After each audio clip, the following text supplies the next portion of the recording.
Let's discuss with the chapter ray optics और उसकी NCERT exercise के बारे में हम डिस्कस कर रहे हैं. Example number 5. A small bulb is placed at the bottom of the tank containing water at a depth of, तो कितने डेप्थ पे रखा हुआ है, इज 80 सेंटीमीटर. तो bulb is kept at the bottom, that is at a depth of how much, 80 centimeter. What is the area of the surface of water through which the light from the bulb can emerges out. तो area के बारे में discuss किया हुआ है कि they have told you to find it out what is the area of the surface of water through which the light from the bulb can emerges out. The refractive index of water is given as 1.33. Consider the bulb to be a point source. Apart from that bulb को आपको क्या consider करना है, as a point source consider करना है. ठीक है, तो चलो इसको कुछ इस तरह का इमेजिनेशन दे. सपोज ये कंटेनर है,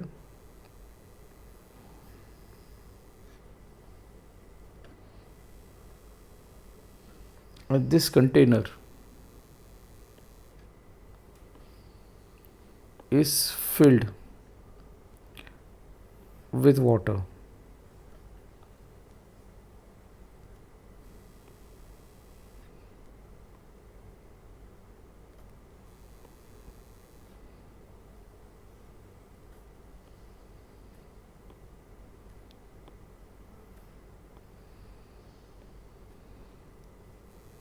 Okay, first of all, और एक point like source is placed at this bottom. तो आप एक पॉइंट लाइक सोर्स ले लो, that is nothing other than bulb.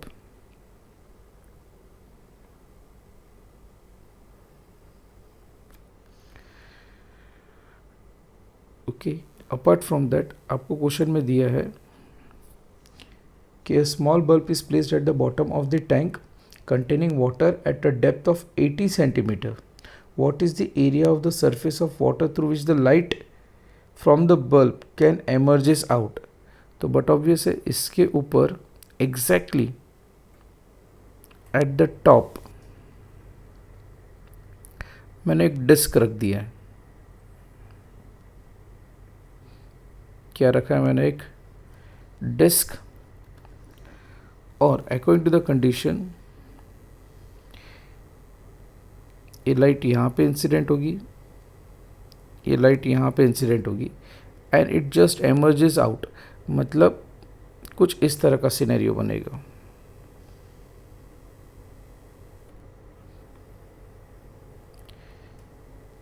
समझ में आ रहा है कि रे ऑफ लाइट यहाँ से मूव किया, यहाँ पे मूव किया, and it is just on the verge. मतलब ये जस्ट बाहर सरफेस पे दिखाई दे रहा है, एग्जैक्टली बाहर नहीं.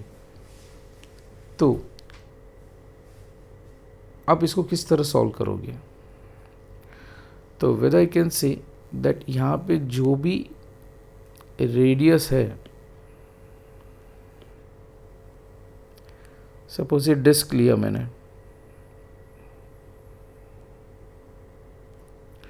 We have taken the disc, let the radius be what, small are.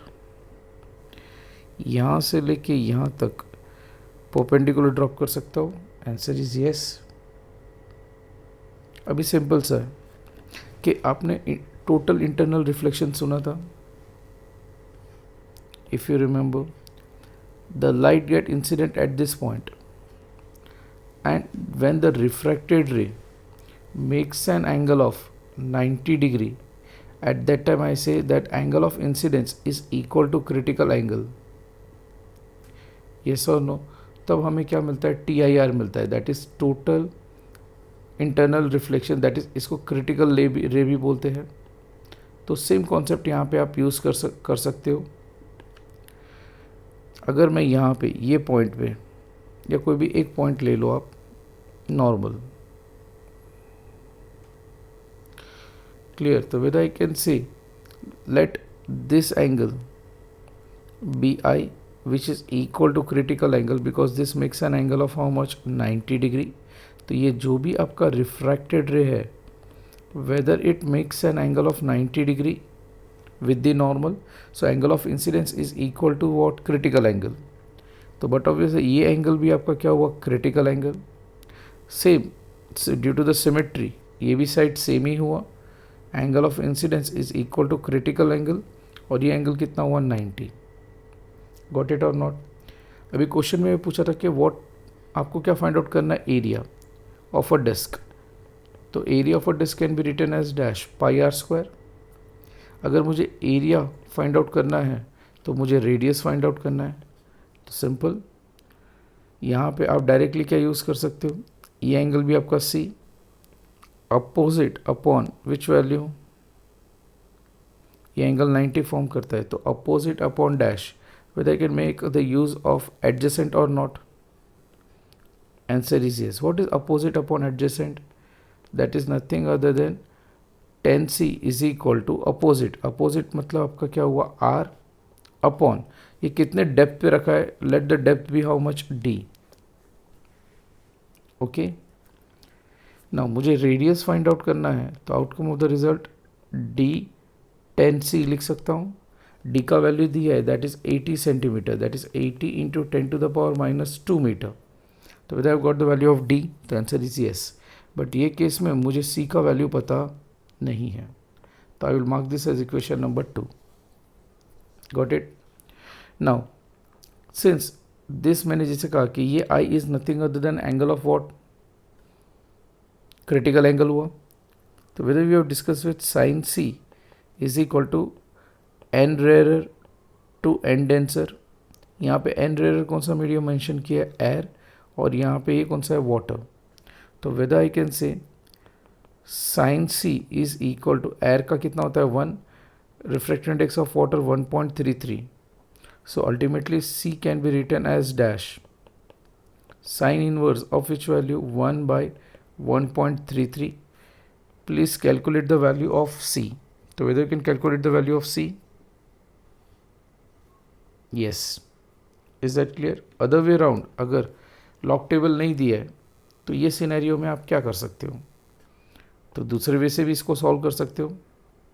What is that other condition? यहाँ पे मुझे tan c चाहिए. कौन सा चाहिए? tan c. तो whether can find it out cos? तो आंसर इज यस. यहाँ पे इसका वैल्यू कितना मिलेगा? साइन c का 3/4. तो whether I can say cos c can be return as under root of 1 minus sine square c, that is equal to 1 minus 3/4. Now 3/4 is nothing other than 9/16. Yes or no? Yes. So this gives rise to dash under root of 16 minus 9/16. So what is 16 minus 9? So whether I can say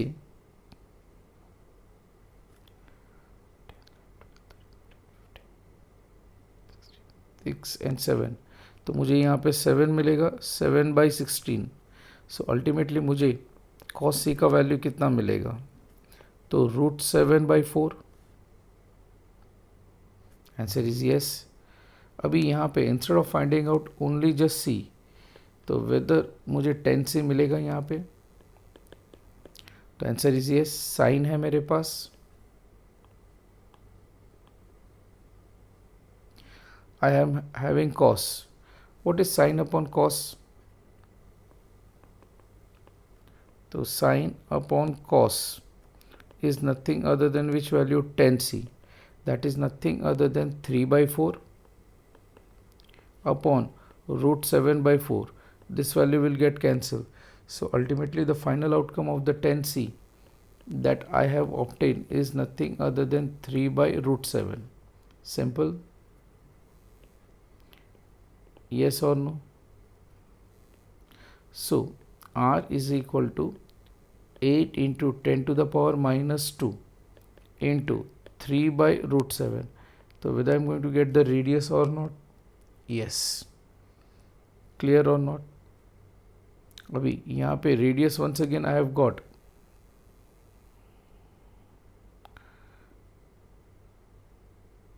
तो यही radius की value मैं अबो equation में substitute कर सकता हूँ. Answer is yes. That is nothing other than which value? Area. Area is equal to pi R square. Pi की value कितनी होती है? 3.14 into 8 into 10⁻⁻² into 3/√7 the whole square. So ultimately the area of a plate जो मिलेगा आपको, that will be 2.58 metre square, which can be approximately written as 2.6 metre square. तो with I have got the answer regarding this numerical. This will be your final answer. Simple था. Got it? Let's deal with the next example, 9.6. A prism is made up of glass of unknown refractive index.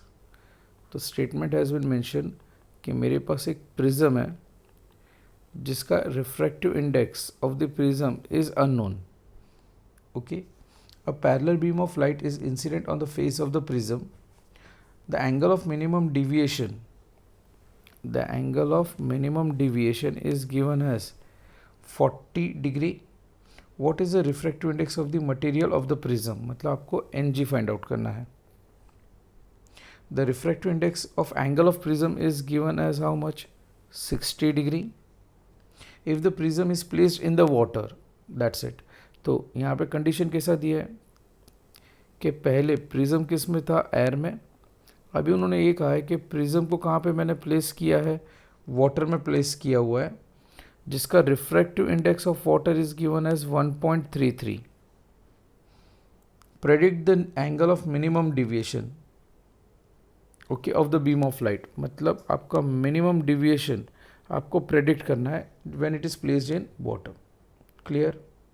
तो simple सा rule. सबसे पहला condition, since case 1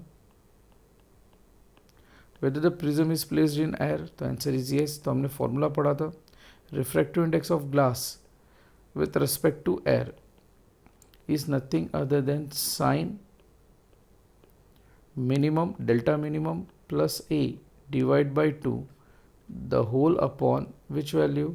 sign A by 2. General formula. Yes और no? अभी यहाँ पे refractive index of glass find out करना है upon 1, that is equal to nothing other than sine. Delta minimum कितना दिया है? 40. Angle of prism 60 divide by 2 the whole upon angle of prism once again कितना है? 60 डिवाइड बाई 2. तो आपको क्या मिलेगा यहाँ पे? NG. NG is equal to sine 100, मतलब यहाँ पे 50 डिग्री बाई साइन 30. ट्रू और false? True. Now log table उठाओ. साइन 50 का वैल्यू कैलकुलेट देखो, 0.7660 मिलेगा. एंड 30 का तो सबको ओरली पता होगा कि 0.5000. सो NG, the refractive index of the glass, that is prism, is given by which value? 1.532. तो मुझे सबसे पहले क्या मिला? Refractive index of the which medium? Glass medium. मतलब प्रिज्म किससे बना हुआ है, तो उसका रिफ्रैक्टिव इंडेक्स कितना है? आई have got the first answer. अभी सेकेंड में उन्होंने पूछा है कि when this same prism is placed in water, मतलब अगर यही प्रिज्म को case 2, when this same prism is placed in water,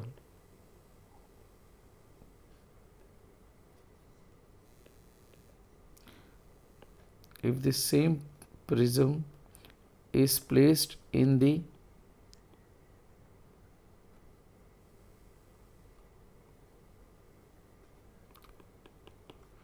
so what you are going to see, that the ray of light is going to move. Yes or no? Answer is yes. तो यहाँ पे बाहर जो है वो कौन सा है? Water medium. और ये कौन सा मीडियम है आपका? ग्लास. पहले केस में क्या था? तो पहले prism was placed in air, तो बाहर क्या था? Na था और अंदर क्या था? Ng. तो whether from this point of view whether I can write Ng, refractive index of glass with respect to water, is equal to sine delta minimum dash plus A by two upon, क्योंकि अभी deviation भी क्या होगा, change होगा, clear, but angle of prism same ही रहेगा because same prism की बात कर रहा हूँ which is placed in a water medium, clear. अभी एन जी की value already you know, that is 1.532, refractive index of water is given as 1.33, यहाँ पे आएगा sine delta dash minimum plus 60 divide by 2 the whole upon, whether I can write sine 30 or not, yes. Now this give rise to dash sine 30 degree into 1.532 by 1.33 is equal to which value, sine minimum deviation plus 60 divide by 2. अभी sin 30 की value already आपको पता है, yes और no, yes. तो आप क्या करो उसको, that is 0.500 single zero into 1.532 divided by 1.33, which is equal to which value, sine delta dash minimum plus 60 divided by 2. Okay, now this gives rise to dash sine delta dash minimum plus 60 divided by 2 is equal to, calculate this value, तो आपको ये value मिलेगा 0.5759, got it. अभी इसका आप क्या लिख सकते हो, delta minimum plus 60 divide by 2 is equal to which value, sine inverse of 0.5759। You have to make sure कि आप इसको सॉल्व करो, ओके। तो जब आप सॉल्व करोगे तो यहाँ पे आपको क्या मिलेगा, delta dash minimum by 2 plus 30 degree is equal to sine inverse of this value is nothing other than 35 degree 10 minutes. Now ये वैल्यू सर जाएगा तो 5 डिग्री इंटू 10 मिनट, तो मुझे क्या मिला, delta minimum by 2. Now delta minimum that is minimum deviation of the prism when it is placed in water, तो आपको कितना मिलेगा, 10 degree 20 minutes. This will be your final answer.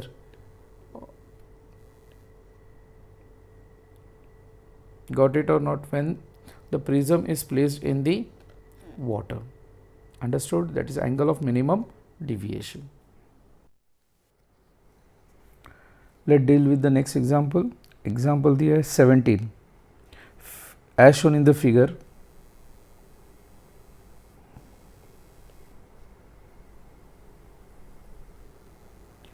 Figure में दिया है optical fibre,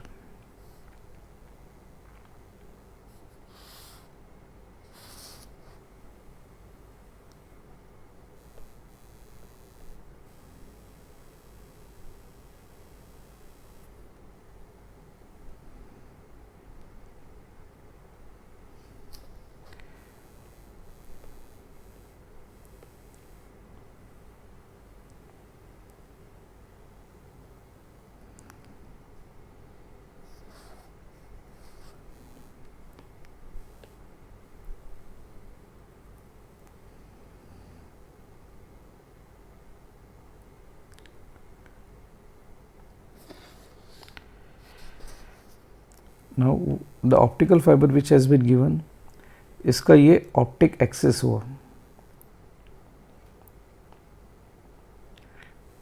okay. Now the statement has been given that the ray of light इसमें enter हो रहा है,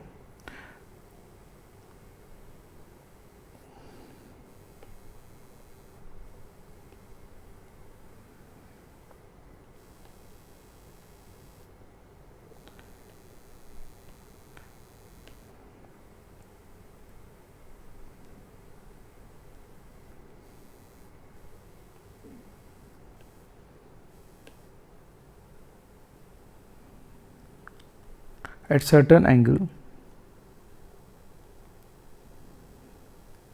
it bends, yes or no?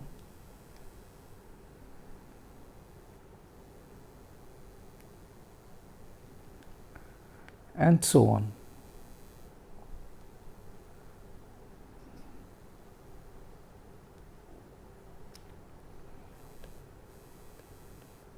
Now यहाँ पे जो एंगल है, let that angle be what, angle of incidence. जहाँ पे वो फॉल हो रहा है, I can draw that normal to this point.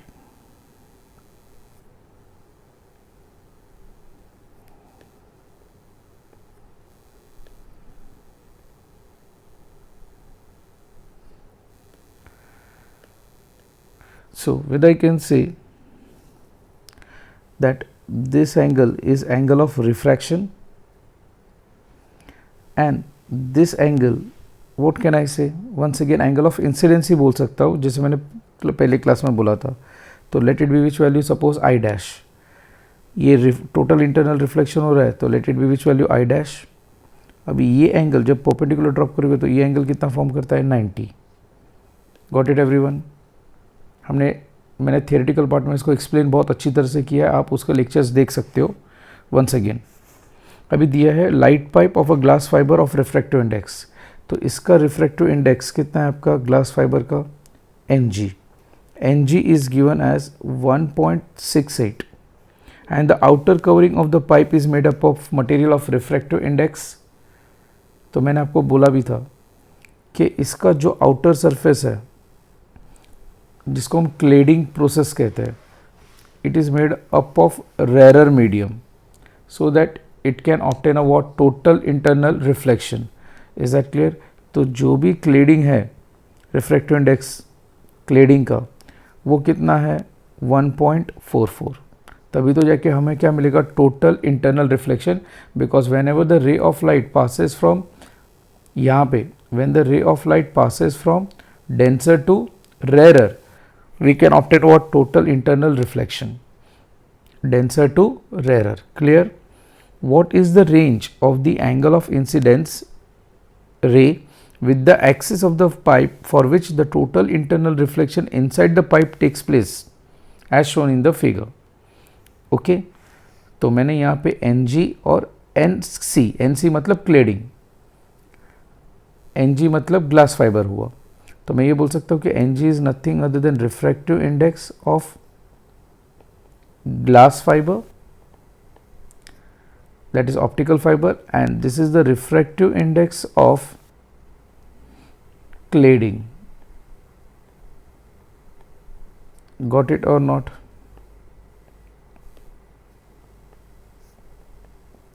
कोई doubt? Now but obviously simple सा formula, sin C can be written as dash n rarer to n denser. तो from this point of view whether I can say ये आपका n denser हुआ और ये आपका n rarer हुआ, तो आंसर इज yes. तो whether I can write sin C is equal to rarer कितना है 1.4, yes or no, 44 upon 1.68. तो whether you are going to get sin nothing other then dash, यहाँ पे हम कौन सा कंसिडरेशन ले रहे हैं, कहाँ पे हो रहा है total internal reflection, whether it is this value और नॉट. तो आंसर इज येस. तो whether I can say it is nothing other than I dash. अभी आप आई डैश लिखो या आई डैश सी लिखो, it is one and the same. Clear और not. Because यहाँ पे क्रिटिकल एंगल को हमने क्या लिखा है, I dash. Now this give rise to dash 0.8571. So I dash can be written as dash sine inverse of 0.8571. So the angle of incidence, that is critical angle at cladding interference, okay, will be given by which value, 59 degree. कितना मिलेगा वहाँ पे value आपको, you are going to get 59 degree. Any doubt regarding this case?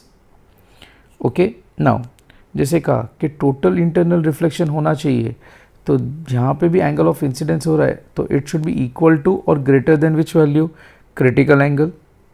Yes और no. That means I dash should be greater than which value, 59 degree sorry. Okay. 59 degree होनी चाहिए. ये कब पॉसिबल है, तो देखो मैंने कहा था कि अगर ये वैल्यू 59 है तो ये 90 डिग्री है. तो ये 90 माइनस कितना होगा 59. Is that clear? तो इन शॉर्ट कंडीशन क्या है? तो कंडीशन सिंपल है. अगर मैं वंस अगेन ऑप्टिक फाइबर, मेरे थियोरेटिकल पार्ट में मैंने बहुत अच्छी तरह से इसको एक्सप्लेन किया है. Please go through the lectures which are available on YouTube.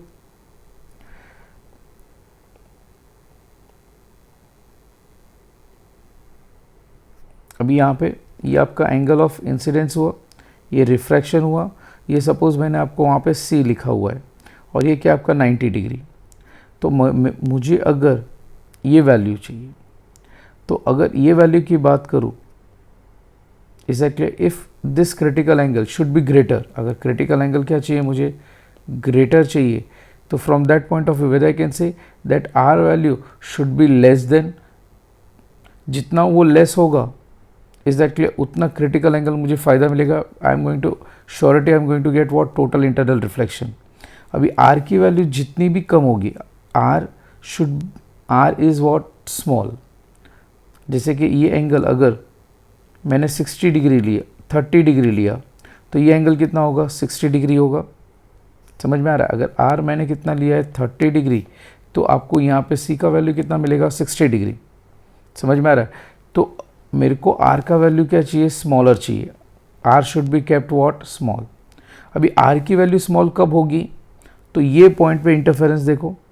whenever the ray of light passes from rarer to denser, the refracted ray bends towards the normal. मतलब angle of incident should be, air interference पे क्या होना चाहिए? Should be greater. Should be what? Greater. Yes और no? अगर आप ये point पे देखते हो, एंगल ऑफ इंसिडेंस और ये आर, तो ये जितना वैल्यू ग्रेटर होगा उतना रिफ्रैक्टेड रे क्या होगा? बेंड होगा towards the normal, because the ray of light is passing from rarer to denser. ये समझ में आया? तो वही कंडीशन मैं लिख रहा हूँ. आई की value that is I dash should be greater then what? 59. या फिर और मैं इसमें सिंपल सा स्टेटमेंट लिख सकता हूँ, और when small R should be less than certain R maximum value. अभी आर मैक्स टू मैक्स कितना होना चाहिए ये केस में?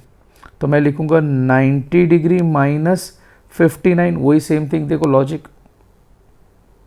ये कंडीशन देखो, ये कंडीशन देखो, ये 90 माइनस 60 लिखूंगा. मैंने यहाँ पे 60 एग्जाम्पल लिया था, तो 90 माइनस 60 मतलब 30. तो वही किया मैंने, 90 माइनस यहाँ पे 60 की जगह पे मुझे कितना मिला है? 59. गॉट इट और नॉट? तो it gives rise to dash 31 degree. तो यहाँ पे आर मैक्स का value, max to max R should be what? 31 degree. इससे ज़्यादा नहीं होना चाहिए. इज दैट क्लियर और नॉट? अभी applying Snell's law, once again यहाँ पे आप ये पॉइंट पे आप क्या अप्लाई करोगे? Snell's law. तो जब आप स्नेल्स लॉ अप्लाई करते हो, तो यहाँ पे मैंने जैसे कहा कि आपका आई का वैल्यू कैसा होना चाहिए? ग्रेटर होना चाहिए. तो applying the Snell's law at this point, तो whether I can say sine I max. अभी स्नेल्स लॉ सबको पता है कि लिख के दूँ? What is Snell's law? n1 sine i equal to n2 sine r. यहाँ पे n1 मतलब एयर मीडियम हुआ, यहाँ पे साइन आई. अभी यहाँ पे आई जो है मैक्सिमम कितना होना चाहिए? ग्रेटर होना चाहिए. मतलब मैं यहाँ पे मैक्स लिख देता हूँ. Is equal to refractive index of glass into which value? Sine. अभी यहाँ पे भी क्या होना चाहिए? आर की value maximum according to this condition. Okay, so ultimately ray of light is passing from where to where? Rarer to denser. तो N G by N a is equal to, समझ में आ रहा है? N ji by N a is equal to, मुझे यहाँ पे क्या मिलेगा? Sine I max by sine R max. अब ये पूरे कंडीशन में मुझे क्या फाइंड आउट करना था? साइन आई मैक्स मतलब angle of incidence max to max कितना होना चाहिए? तो N G by N A into sine R max. अभी एन जी का वैल्यू अगर आप देखोगे तो एन जी 1.68 दिया है. बाहर का मीडियम कितना है? एयर है. देखो एन जी का वैल्यू 1.68. अब ये यहाँ पे बाहर है, that is refractive index of air is nothing other then dash 1. यहाँ पे आपको कितना मिलेगा, साइन 39 डिग्री, सॉरी 31 डिग्री, यहाँ पे आपको 31 डिग्री मिलेगा। दैट मीन्स यहाँ पे sine I max is equal to 1.68 into sine 31 की वैल्यू फाइंड आउट करो तो 0.5150। Now this give rise to dash 0.8662। तो you have got sine I max. मुझे तो आई मैक्स फाइंड आउट करना है, that is equal to which value, sine inverse of 0.8662। So the final outcome कि आपका angle of incidence at optical and air interference should be approximately how much, 60 degree. तो but obviously जब भी angle 60 degree होगा angle of incidence का, तो you are going to get damn sure total internal reflection. Is that clear और not? तो from that point of view इसका range क्या होना चाहिए कि angle of incidence should be greater than 0 but it should be less than which value, 60 degree, to obtain which kind of a condition, total internal reflection. Any doubt? Okay, ये angle of incidence कहाँ पे होना चाहिए? तो you should not forget this thing कि यहाँ पे हम जो भी डिस्कस कर रहे हैं वो किसके बारे में डिस्कस कर रहे हैं, ये पॉइंट पे। ये आपका एयर मीडियम है और ये आपका ग्लास मीडियम है। यहाँ का एंगल ऑफ इंसिडेंस की बात कर रहा हूँ, that is nothing other than this value, so that it can have a what, which kind of a value, TIR। तो the value should range from which point to which point के angle of incidence should be greater than 0 but it should be less than 60 degree to obtain which kind of a condition, for TIR, that is total internal reflection. Got it? Let's discuss with the next example, 20. 9.20. A screen is placed 90 centimeter from an object. Now the statement has been given कि मेरे पास एक screen है, वो कितने distance पे रखा है, 90 centimetre from an object. तो whether I can do like this कि ये आपका स्क्रीन है एंड एन ऑब्जेक्ट जो भी है it is placed at a distance of how much, 90 centimeter from the screen. A screen is placed 90 centimeter from an object. The image of the object on the screen is formed by a convex lens at the two different locations separated by distance of how much, 20 centimeter. तो उन्होंने कहा कि मेरे पास कितने lenses हैं, दो convex lens हैं and ये दो कॉन्वेक्स लेंस का बीच का जो सेपरेशन है it has been mention as 20 centimeter. तो let this lens be L1 and let this lens be what, L2. Find the focal length of this lens. Okay, मतलब focal length find out करना है, मतलब f की value find out करनी है आपको। तो अगर पूरा ओवरऑल व्यू देखते हो तो मैंने ऑब्जेक्ट कहाँ पे रखा है, O पे रखा है, स्क्रीन कहाँ पे रखा है, एट दिस पॉइंट। तो इमेज कहाँ पे फॉर्म्ड होगा, स्क्रीन पे ही फॉर्म्ड होगा। Let that value be what, I. Got it और नॉट? तो मैं यहाँ से इतना सपोज कर सकता हूँ कि यहाँ से लेके यहाँ तक का डिस्टेंस और यहाँ से लेके यहाँ तक का डिस्टेंस सपोज मान के ले लेता हूँ x। क्लियर? अभी क्यों ऐसा x लिखा है, तो उसका रीज़न है कि अगर पोजीशन ऑफ ऑब्जेक्ट और पोजीशन ऑफ इमेज की बात करूँ और L1 एंड L2 लूँ तो ये दो कॉन्जुगेट पोजीशन हुआ of the lens. Once again repeat कर रहा हूँ, I can say that from this statement conjugate position of lens, जब भी conjugate position of lens consider करते हैं तो ऑब्जेक्ट डिस्टेंस और इमेज डिस्टेंस क्या होता है, सेम होता है फ्रॉम द कॉन्वेक्स लेंस। दिमाग में गया कुछ? ओके, तो बट ऑब्वियस है from this point of view. अच्छा, ये थियोरेटिकल पार्ट में भी मैंने आपको एक्सप्लेन किया है कॉन्जुगेट पॉइंट्स को लेके। ओके, तो ये from the figure whether I can say x plus 20 plus x is equal to 90 centimetre. That means x is equal to, आपको कितना आंसर मिलेगा, 35 सेंटीमीटर। तो डिस्टेंस मुझे कितना, x की वैल्यू कितना मिला मुझे, that is nothing other then 35 now suppose मैं ये मेंशन करता हूँ कि पहला लेंस, सपोज लेंस फर्स्ट कौन सा है, is in position, when the lens कौन से पोजिशन पे, L1 पोजिशन पे है। ओके तो हम लोग object distance is equal to -x लिख सकते हैं, क्योंकि object distance is always negative, तो -35 सेंटीमीटर। तो इमेज कहाँ पे मिलेगा, तो मुझे इमेज कहाँ पे मिलेगा, तो from that point of consideration weather I can say that ये पॉइंट से लेके ये पॉइंट तक का इमेज हुआ, तो इमेज डिस्टेंस कितना हुआ 20 + x। तो फर्स्ट लेंस जब यहाँ पे रखा हुआ है तो उसका इमेज कहाँ पे मिल रहा है मुझे, v की वैल्यू एट 20 + x। समझ में कुछ आया, तो whether I can say v is equal to dash 20 + x। Now this give rise to dash 20 + 35, तो it give rise to 55 centimetre. तो whether I have got the image or not, तो मुझे यहाँ से कौन सा डिस्टेंस मिला, इमेज डिस्टेंस मिला, कौन सा डिस्टेंस मिला, clear. Now whether I can make the use of this general formula, -1/u + 1/v equal to 1/f, yes or no, that means -1/-35 plus 1/55 is equal to which value, 1/f। तो यहाँ पे क्या मिलेगा, 1/35 plus 1/55 equal to 1/f, so the focal length can be written as dash। तो what can I say ultimately, whether I can say the product of two to sum of two, yes or no, तो answer is yes। तो हमें focal length मिलेगा, focal length कितना मिला, 21.4 centimetre. ये समझ में आया, दिमाग में कुछ गया, कोई डाउट, कोई क्वेरी, श्योर। अभी यही न्यूमेरिकल को अदर वे राउंड से भी कर सकते हैं in the simple form. What is that, अगर ये आपको कन्फ्यूजन है तो उसकी जगह पे मैं सिंपल सा डायरेक्ट फार्मूला अप्लाई करके भी बता सकता हूँ आपको। ओके, सेकेंड मेथड और ओके अभी सेकेंड मेथड में हम क्या कंसिडरेशन करते हैं वो देखो। जिसको ये पॉइंट नहीं समझ में आया कि सर ये थोड़ा सा टिपिकल है हमारे लिए समझने के लिए, तो चलो हम लोग इस तरह समझते हैं। सपोज़ मैंने ये मेंशन किया कि डिस्टेंस कितना है d, और ये दोनों के बीच का डिस्टेंस सपोज़ मैंने मेंशन किया x।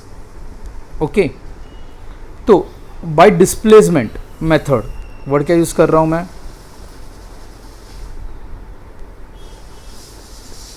Bye displacement method experiment, हमको ये पता है कि जो भी फोकल लेंथ होता है, is that clear, that is nothing other then d² - x² by which value 4 times of d। Okay, अभी d की वैल्यू ऑलरेडी कितना दिया है चेक करो, it has been given that screen का डिस्टेंस कितना है 90 सेंटीमीटर और x का डिस्टेंस दोनों के बीच में कितना है 20 सेंटीमीटर। तो वेदर आई कैन से 90² - 20² the whole upon 4 × 90। So the final outcome of the result आपको जो मिलेगा दैट इज़ 21.4 सेंटीमीटर। तो outcome of the result will be one and the same. Is that clear. तो ये मेथड को हम लोग क्या बोलते हैं, डिस्प्लेसमेंट मेथड। क्या बोलते हैं हम इसको, what we say, it is nothing other than which kind of a method, displacement method, and for that you have to remember this formula. Clear?